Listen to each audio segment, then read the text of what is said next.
When you think of the fastest cars ever built, names like Ferrari, Lamborghini, and McLaren dominate the conversation. Supercars with V12 engines, million-dollar price tags, and Italian passion written into every curve. But there's one machine that rewrote the supercar rule book entirely. One car that proved you could build the world's most advanced sports car with Japanese precision instead of European flair. This is the Honda NSX, the fastest car Honda has ever built.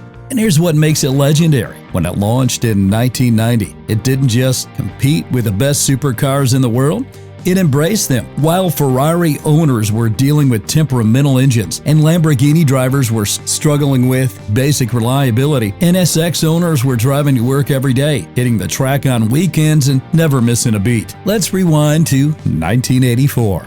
Honda was dominating Formula One, winning races with turbocharged V6 engines that were engineering marvels. But on the street, Honda was known for practical cars, the Civic, the Accord, reliable, efficient, sensible machines. Then Honda's engineers asked a simple question that would change automotive history forever. What if we built a supercar? But this wouldn't just be any supercar. Honda's vision was radical. Build a mild engine exotic that you could drive every single day. Make it as reliable as a Civic, as refined as an Accord, but with performance that could challenge Ferrari's best. Most people said it was impossible. Honda said, "Watch us." The project began in secret. Honda assembled their best engineers, gave them unlimited resources, and set one simple rule: no compromises. They would build the perfect sports car, regardless of the cost or complexity. In 1989, Honda made a decision that would define the NSX forever.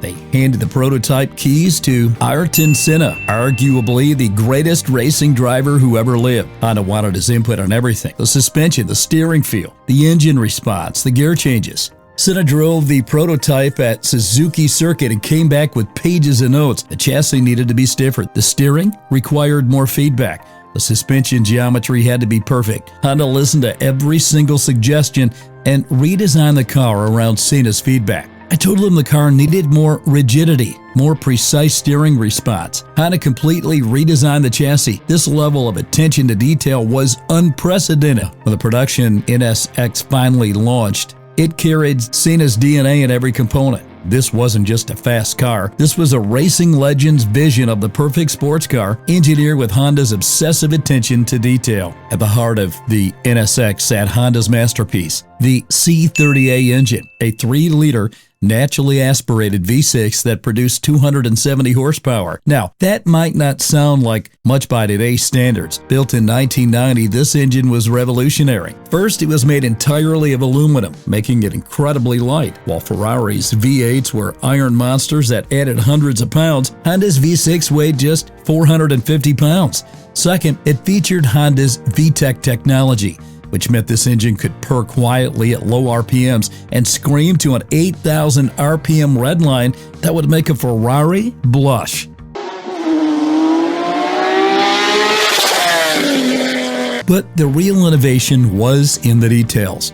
Honda used titanium connecting rods, the same material used in F1 engines. The crankshaft was forged, not cast, for maximum strength. Every internal component was balanced to aircraft-level precision.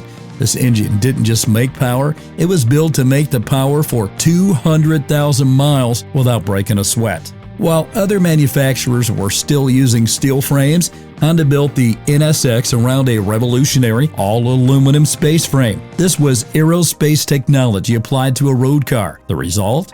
The entire NSX weighed just 3,010 pounds, lighter than most modern sports cars today. But aluminum construction brought challenges. Traditional welding techniques wouldn't work. Honda had to develop entirely new manufacturing processes, including advanced aluminum welding and bonding techniques that the aerospace industry was only just beginning to use. The weight savings were staggering. A Ferrari 348, the NSX primary competitor, weighed 3,395 pounds.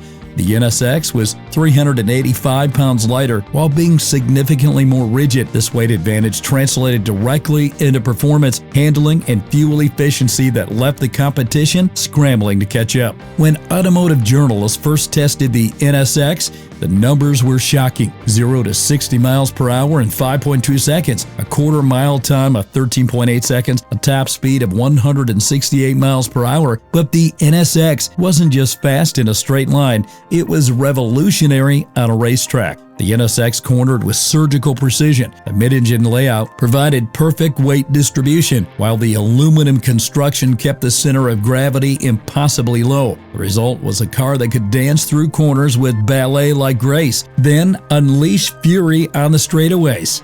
Track performance comparison: 1990 NSX, 1 minute 42.3 seconds at Suzuki Circuit. Ferrari 348, 144.1 at Suzuki Circuit Turbo, and Porsche 911 Turbo, 143.8 at Suzuki Circuit. The NSX was faster around the track than cars, costing twice as much, but speed was only a part of the story. While Ferrari owners needed warm-up procedures and careful throttle management, NSX drivers could jump in and attack the corners immediately. The car was approachable at the limit, confidence-inspiring, and completely predictable.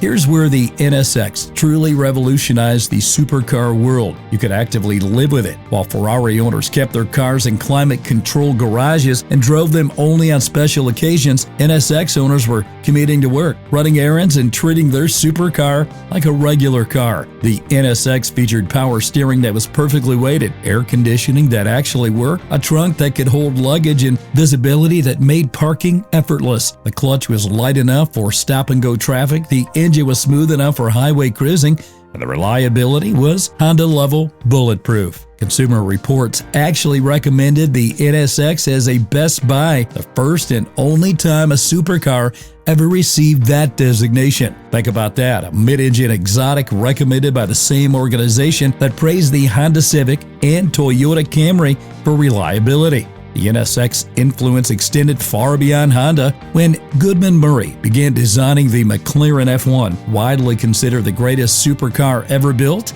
he studied the NSX obsessively. Murray later admitted that the NSX was his primary benchmark for refinement, reliability, and everyday usability. The NSX proved you could build a supercar that didn't hate its owner. It was the most complete sports car I'd ever driven. Gordon Murray, McLaren F1 designer. The McLaren F1 took many cues from the NSX, the emphasis on lightweight, focus on driver feedback, the obsession with build quality, and the philosophy that a supercar should be drivable every day. In many ways, the NSX was the godfather of the modern supercar era. While road cars were impressing owners and journalists, Honda took the NSX racing. In Japan's premier racing series, the All-Japan Grand Touring Car Champion, late Super GT, the NSX became a dominant force. From 1992 to 2009, NSX race cars won multiple championships, providing that Honda's engineering excellence translated directly to the track. The racing program also fed improvements back to the road car, with each model year incorporating lessons learned from competition. NSX racing achievements: 4 JGTC Super GT championships, 87 race victories, and 16 consecutive years of competition. The race success wasn't just about winning trophies, it demonstrated that the NSX's fundamental engineering was so sound that it could compete at the highest levels of motorsport while maintaining its street car DNA.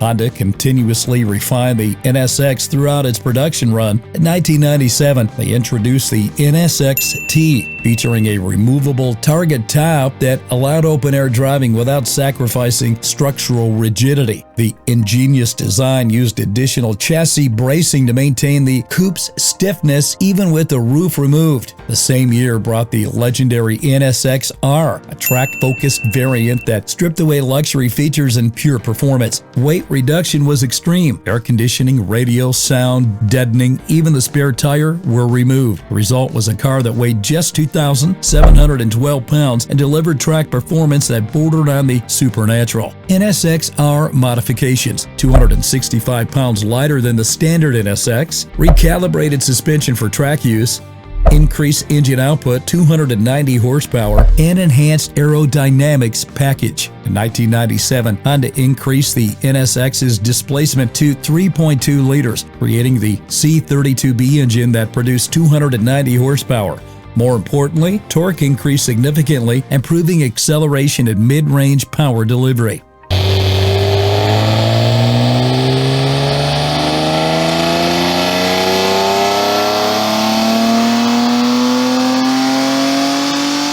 A larger engine came paired with a 6-speed manual transmission, replacing the original 5-speed, and revised gear ratios that made the car even more enjoyable to drive. 0 to 60 times dropped to 4.8 seconds, while top speed increased to 175 miles per hour.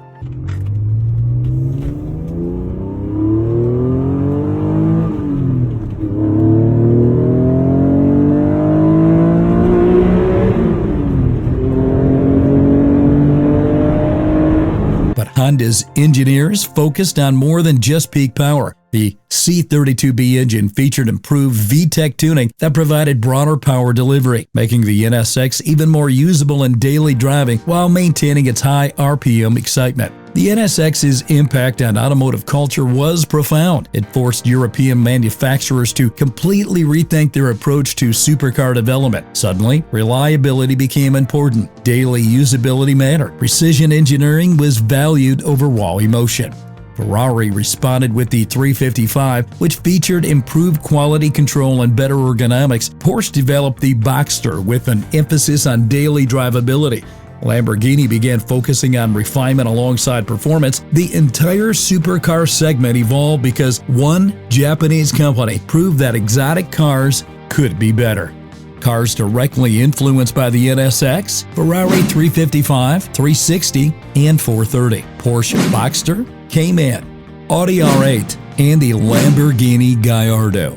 Today, the original NSX is experiencing a remarkable renaissance. Low-mileage examples regularly sell for six-figure sums at auctions. With pristine NSXR models commanding over $300,000, the car that once depreciated like any other Honda is now appreciating faster than most traditional exotics. Why the surge in values? Simple. Collectors and enthusiasts have realized what Honda knew all along. The NSX represents a perfect moment in automotive history when cutting-edge technology met absolute reliability. Recent auction results: 1991 NSX, 15,000 miles, $125,000. A 1999 NSXT, 8,000 miles, $145,000. 1992 NSXR with only 12,000 miles, $315,000. Unlike other exotic cars from the 1990s that require constant maintenance and careful handling, NSX owners can actually enjoy their appreciating asset, their driving history that happens to be reliable enough for daily use. After a 12-year hiatus, Honda revived the NSX nameplate in 2016 with a completely reimagined machine. The second-generation NSX featured a hybrid powertrain combining a twin-turbo V6 engine with 3 electric motors, producing a combination of 573 horsepower. While the new NSX was faster and more technologically advanced than its predecessor, it faced the challenge of living up to an impossible legacy. The original NSX had become a legend precisely because it was simple, pure, and focused. The new car, despite its impressive capabilities, felt complex in comparison. The second-generation NSX lasted just 6 years before Honda discontinued it again, proving that sometimes perfection cannot be improved upon, only complicated. The original NSX's genius lay in its systematic approach to performance. Every component was engineered to work in harmony with every other component. The aluminum space frame wasn't just lighter, it was designed with specific flex characteristics that enhance handling feedback. The suspension geometry used double wishbones at all 4 corners, but carefully calculated anti-dive and anti-squat properties. The result was a car that remained composed under braking and acceleration while providing maximum tire contact patch in corners. Key technical innovations: first production car with an all-aluminum body and frame, titanium connecting rods, F1 technology, vtec system optimized for high RPM performance, brake-by-wire system with excellent pedal feel, and electronic power steering with variable assist. One aspect of the NSX that often gets overlooked is its soundtrack. While Ferrari V8 scream and Lamborghini's V12's roar, The NSX's V6 produces a distinctive mechanical symphony that's uniquely Honda.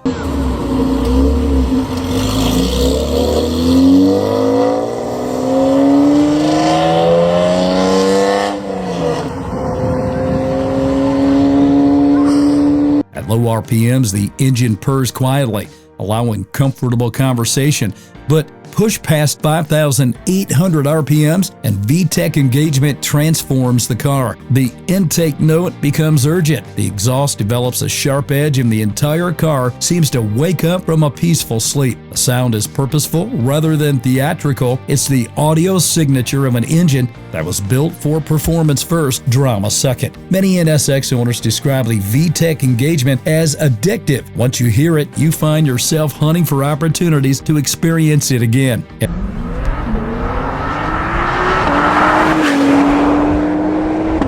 NSX ownership differs dramatically from typical supercar ownership. While exotic car owners often have relationships with specialized mechanics and budget thousands annually for maintenance, NSX owners frequently service their cars at Honda dealerships for reasonable cost. The car's reliability is legendary among owners. Many NSX examples have accumulated over 100,000 miles without major mechanical issues. The engine rarely requires more than regular oil changes and scheduled maintenance. The transmission, clutch, and other components routinely last far longer than their European counterparts. Typical annual maintenance costs the NSX $1,200 to $2,000.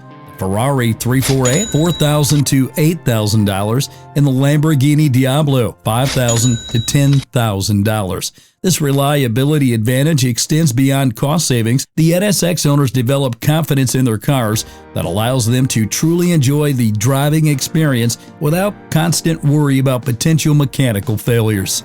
Behind the wheel, the NSX reveals its true character. The driving position is perfect, low enough to feel special, high enough to see clearly. Controls fall naturally to hand and foot, with each interface precisely weighted and perfectly responsive. The steering provides constant communication about road surface, tire grip, and chassis balance. Unlike some supercars that feel disconnected through electronic assistance, the NSX maintains an analog connection between driver and road that makes every mile engaging. Acceleration builds progressively and predictably. There are no sudden power surges or unexpected handling characteristics. The car rewards smooth inputs with exceptional performance, while remaining forgiving enough to handle less than perfect driving technique. Perhaps most importantly, the NSX never feels intimidating.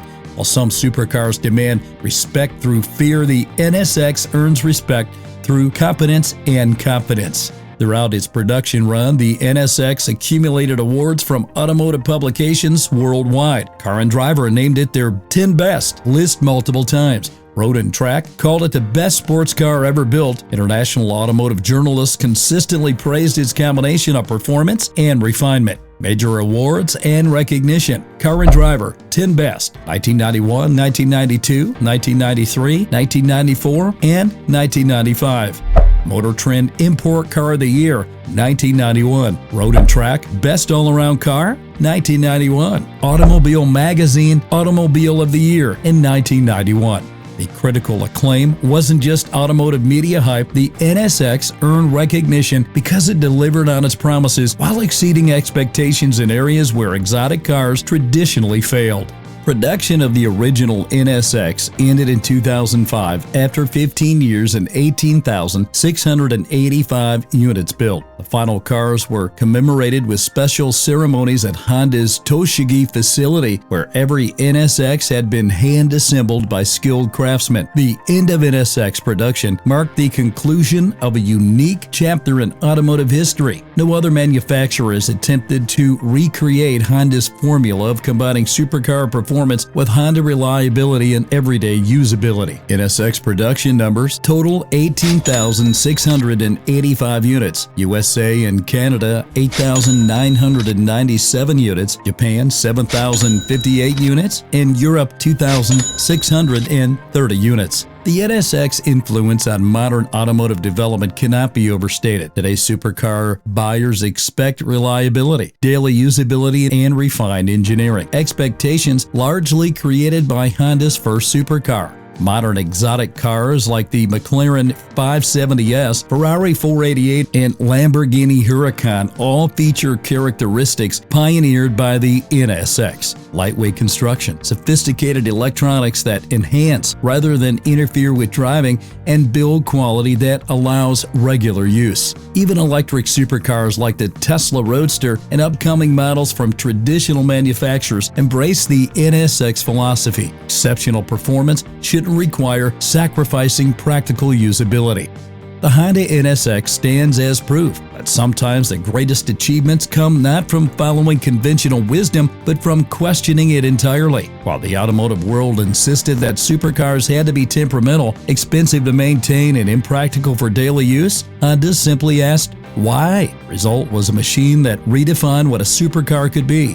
Fast enough to embrace Ferraris on the track, reliable enough to drive every day, and refined enough to use as a long-distance touring car. The NSX proved that Japanese precision could create automotive art just as compelling as Italian passion or German engineering. 20 years after production ended, the NSX continues to influence automotive development. It remains the benchmark for supercar usability, a standard by which exotic car reliability is measured, and the inspiration for manufacturers seeking to build better sports cars. The Honda NSX, the fastest car Honda ever made, the most influential supercar ever built, the machine that proved perfection is possible. What's your favorite NSX generation? The original analog masterpiece or the high-tech hybrid revival? Share your thoughts in the comments below, and don't forget to subscribe for more deep dives into automotive legends that change the world.